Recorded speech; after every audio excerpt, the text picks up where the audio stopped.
you always had this nagging sense that the story that you're experiencing working in corporate is not the story of your culture, and you probably need to get to slightly senior levels to see how it manifests, because for the first 10 years in any profession you're just sort of trying to make your mark. You're focused on the skills, you're focused on the craft, you're focused on your own identity formation within that context.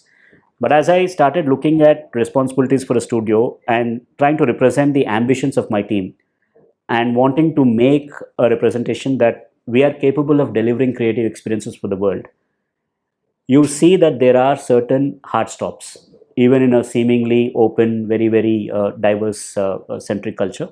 You would see that the respect that an Indian creator has for himself, is not reciprocated elsewhere. You're told that you're good up unto a certain level, but you're not probably there yet to deliver something for the world, right?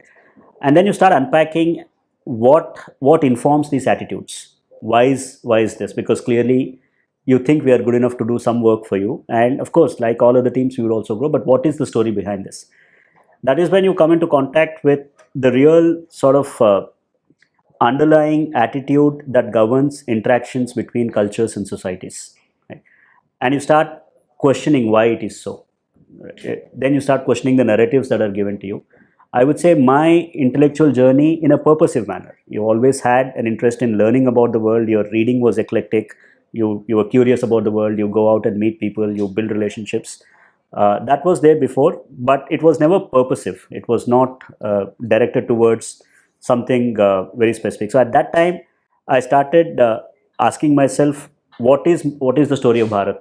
What is Bharat's real story? There is the post-liberalization, sort of warm and fuzzy story that we've given ourselves, and we are all believing it. But you also know from the experiences that you've had that there are certain rules that are not meant to be broken in the world, right? And that you don't have the seat at the table yet.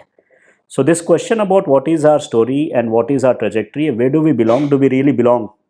Do we really deserve a seat at the table?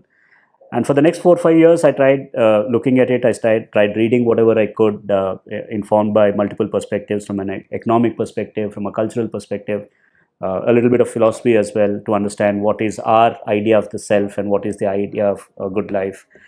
By 2015-16, these questions became too urgent, right? And you realize that if you're authentic and if the questions are big enough, you have to do something about it.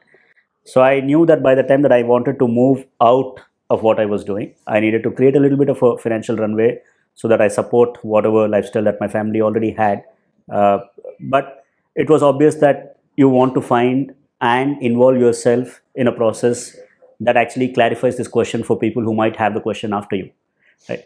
So there, like most people, I started looking at political systems and political architecture of Bharat to understand where the problems are. Because the story that you're told when you're on this path is that if we can fix our democracy, if we can fix certain institutions, maybe annihilate some things, or reform certain things, then we are all great, right? The problem is just one. The potential is already there. All you need to do is fix one thing.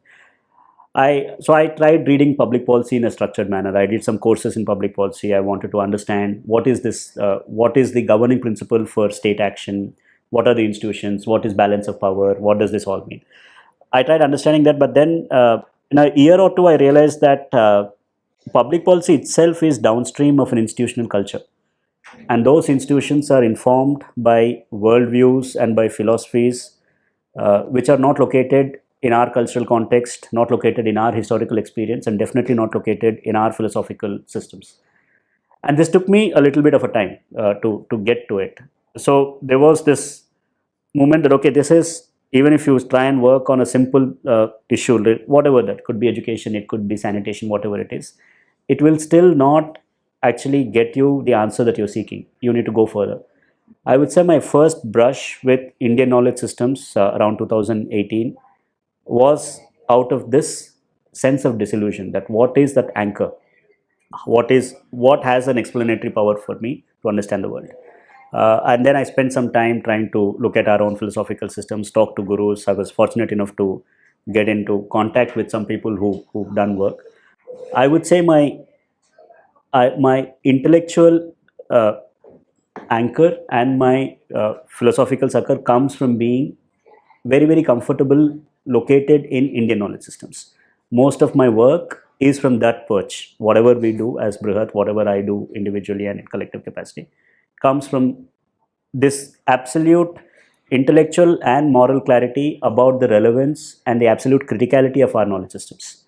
In my mind, at least, there is no other system capable of solving the challenges that we have as an interconnected world today as Indian knowledge systems, because the crisis might seem disparate.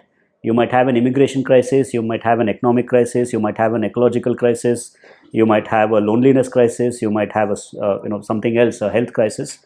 But the fundamental anchor is a philosophical void. It's not multiple crises. It is one crisis that is manifesting in different aspects of public and private life. Okay? And that is because we are beholden to a metaphysics of self that is false, and which is where I found my resting place in Indian knowledge systems, that this is the truth. Right? Whether we are capable of recognizing and institutionalizing this truth is up to our competence and up to how we build the institutions. But there is no question, at least on the core truth claim that we have as a civilization. The fact that we have a civilization itself is a function of realizing the truth.